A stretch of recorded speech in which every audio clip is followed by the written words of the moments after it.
going to be installing mud flaps on my 2023 Chevrolet Traverse, and these are really cool. They are the WeatherTech No Drill Mudflaps, and so hopefully there's no drilling involved.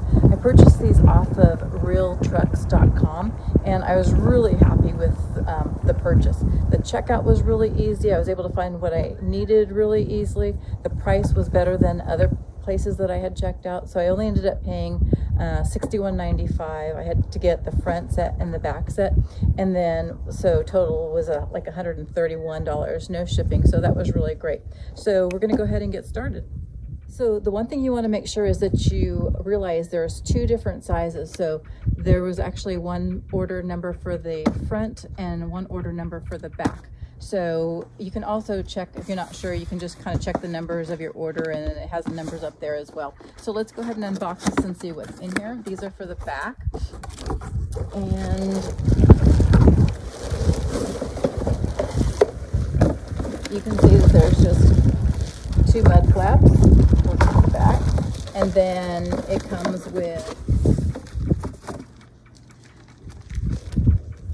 a little drill bit that you're going to need, and then also directions for installing. All right, you probably can't see really well, but inside the wheel well there are some screws that are in here, and they actually line up to the screws that are on your mud flap. You just want to make sure that you have the right mud flap for the right wheel, and then you're going to go ahead and you can just make sure you've got the right one, and then you're going to go ahead and remove the screws.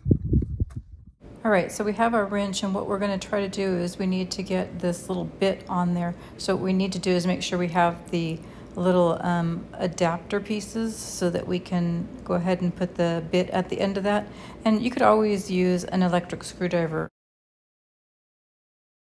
The problem with using the electric drill to remove the screw is that there's just not that much space in between there, so it makes it a little bit tight, and then you end up having to do like the bottom one there pretty much by hand. So removing the screws is an easy process, but it does take some time. All right, so we removed the 4 screws. Now be careful, there is actually another one up at the top there, but we did the 3 lower screws, and then there's one in the middle there. All right, so we got the first one done. I would say the only tricky part was aligning all the holes. So you want to make sure you've got all the holes aligned correctly before you tighten everything up. That center one was the trickiest part, but yeah, just before you tighten all those screws, make sure they're aligned correctly.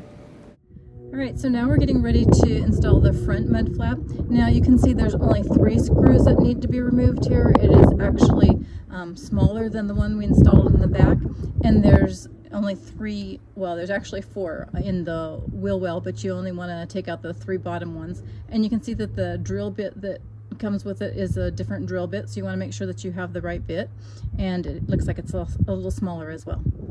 So we were having trouble with this bottom screw, so we went ahead and turned the tires, and now we have easy access to it. So we just finished putting the last mud flap on, and I really like the way they look. There was a little bit of, adjusting them, so that took a little bit of time, but it really was a pretty easy process. I would say for all 4 tires, it probably took just under 2 hours. So you can see, really love the way they look. You might want to go ahead and check out realtruck.com. You may not have a Traverse, but maybe a truck that you would like to have mud flaps on. I really recommend them. I really love the way they look. You may not even think that a Traverse needs mud flaps, but we are out in the middle of the desert. So yeah, we kind of need them. But anyways, I hope that you found this video helpful, and thanks for watching.